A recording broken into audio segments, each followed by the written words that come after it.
अभी जनाब मुझे आपको इस्लामाबाद का कुछ हाल अहवाल देना है, जहाँ पर 3 रोज़ा इस्लामाबाद में लिटरेचर फेस्टिवल का आगाज़ आज से हो रहा है। फेस्टिवल का उन्वान है पीपल प्लानट पॉसिबिलिटीज़।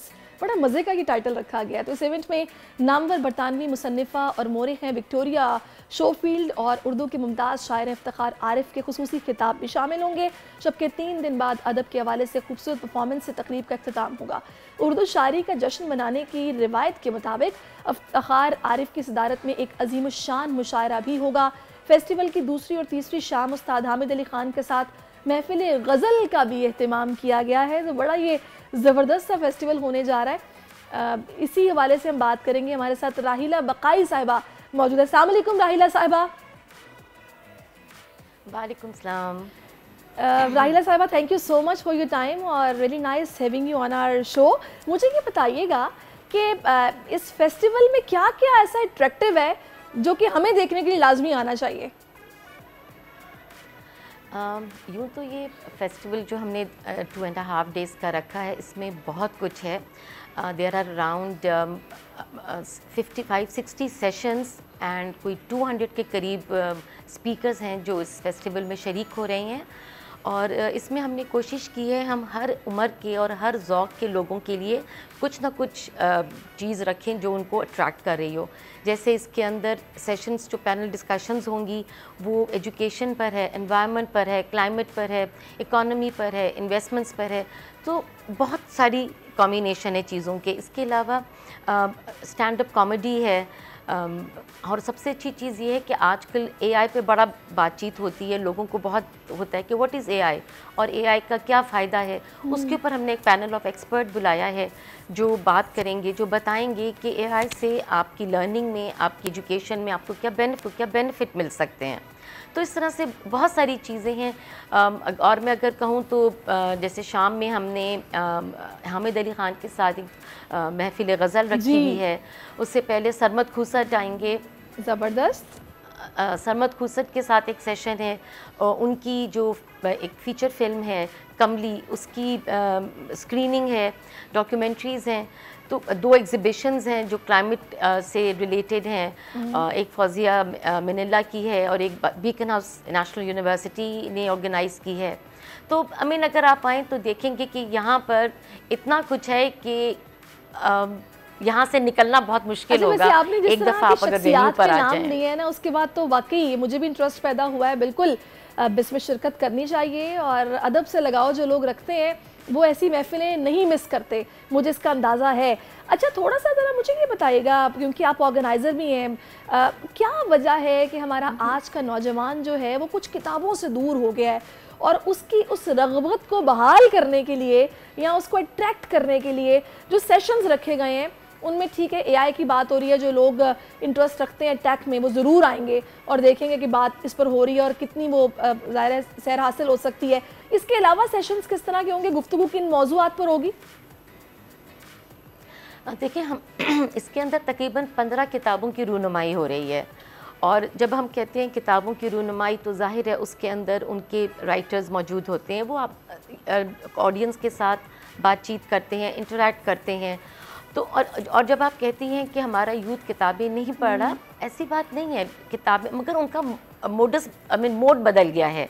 पहले हार्ड कॉपी किताब लेके ख़रीदी जाती थी, पढ़ी जाती थी। अब वो लोग कहते हैं कि हमें सॉफ्ट कॉपी मिल जाए, हम ऑनलाइन जाके पढ़ लें। तो हम उसके लिए ये भी कर रहे हैं कि ग्रेजुअली हम किताबों को ऑनलाइन अवेलेबल करना, ताकि सॉफ्ट कॉपीज़ अवेलेबल हों, लोग वहाँ से भी पढ़ लें जाके। मगर असल चीज़ यही रहती है कि हम ये बताएं कि हाउ इम्पॉर्टेंट रीडिंग इज़।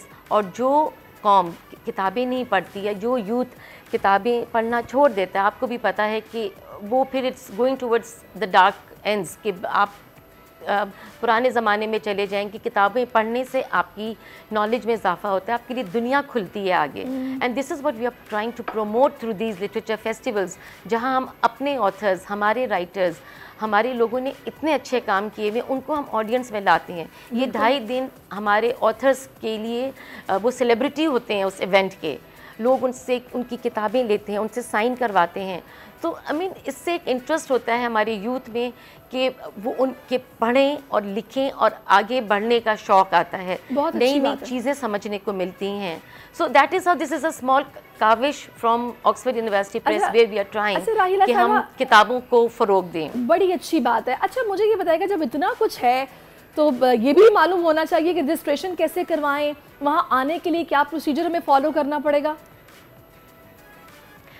देखिए, सबसे अच्छी बात इस फेस्टिवल की ये है कि ये free and open to public है, ये टिकटेड इवेंट नहीं है।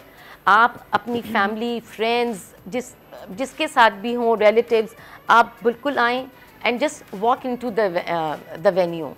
वहाँ पर हमने साइनेज लगाए हुए हैं, डिफरेंट हॉल्स में डिफरेंट सेशंस हो रहे हैं, आप आएँ, उधर बैठें। दूसरा, यहाँ पर कोई वीआईपी कल्चर नहीं है, हम किसी को ये नहीं कहते कि ये सीट रिज़र्व है, ये फ़लाँ बैठेगा इधर या ये XYZ बैठेगा। फर्स्ट कम फर्स्ट सर्व, आप पहले आएँ, फ्रंट की रोज़ ले लें, जहाँ जगह मिले बैठ जाएं, सेशन अटेंड करें, जो राइटर्स हैं, ऑथर्स हैं, स्पीकर्स हैं, उनसे इंटरैक्ट करें, उनसे मिलें, बातचीत करें। किसी को किसी से मिलने की कोई ममानियत नहीं है। It's a very open participatory kind of an event where everybody can interact with everybody. Very nice Rahila साहिबा, बहुत अच्छी बात है। अच्छा, मुझे ये बताइएगा, हमने इससे पहले भी सुना अदबी फेस्टिवल होते हैं, लिटरेचर फेस्टिवल्स होते आए हैं, लेकिन अब की बार ये जो इस्लामाबाद में आई थिंक 4 साल के बाद हो रहा है ये फेस्टिवल, तो इसमें क्या तब्दीली है जो कि हमें नज़र आएगी?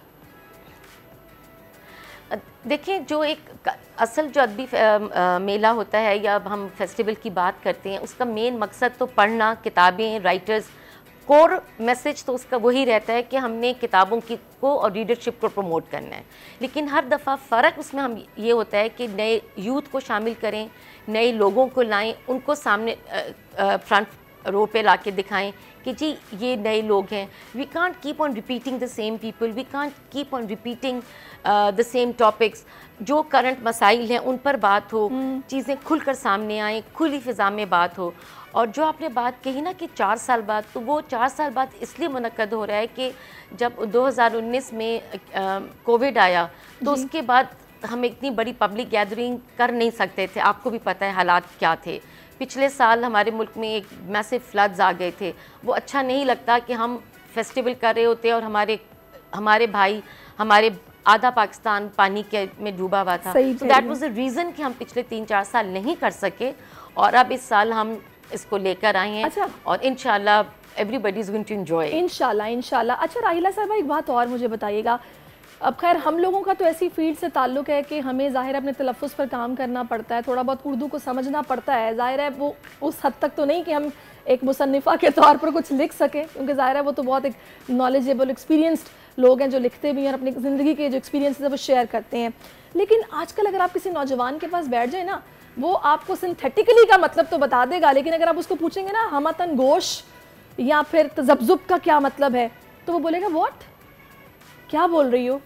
रुझान क्या है नौजवानों का, ये बताएगा उर्दू में। अच्छा, मैं बिल्कुल कोशिश करूंगी। देखिए, इसके अंदर बात नौजवानों के रुझान की नहीं है, ये बात है आपके इन्वायरमेंट की, आपके कल्चर की, आपके जो निज़ाम आपके इर्द गिर्द चलते हैं। हम लोगों ने अंग्रेज़ी को समझें एक तरक्की का जीना बना ली। हम समझते हैं अगर हमें अंग्रेज़ी नहीं आती बोलनी तो हम तालीम याफ्ता नहीं हैं। ऐसी कोई बात नहीं है। उर्दू एक इंतहाई खूबसूरत ज़ुबान है, हमें उसमें अपने आप को बयान करना, एक्सप्रेस करना आना चाहिए। आई मीन आई एग्री, मैं भी कोई बहुत अच्छी उर्दू नहीं बोलती, मगर कोशिश होती है कि जब उर्दू में बात करें तो हम प्रॉपर्ली उर्दू में ही बात करें। मगर मसला सिर्फ यही है कि कोई भी कुछ भी, खैर राहिला साहब बिल्कुल आप ठीक कह रही हैं, मुकम्मल तौर पर तो नहीं सीख सकता, लेकिन नो डाउट आप मुंतज़िमिन हैं और बड़ी अच्छी आप लोगों की काविश है कि आप इस लिटरेचर के फ़रोग के लिए इस तरह के इवेंट्स ऑर्गेनाइज कर रहे हैं और अल्लाह करे कि होते रहें। ये हमारा कल्चर भी है और वक्त की ज़रूरत भी है। Thank you so much for your time, और आप तशरीफ़ लाई, आपने वक्त निकाला, इसके लिए बहुत शुक्रिया आपका। सब्सक्राइब करें और बेल दबाएं ताकि कोई खबर रह न जाए।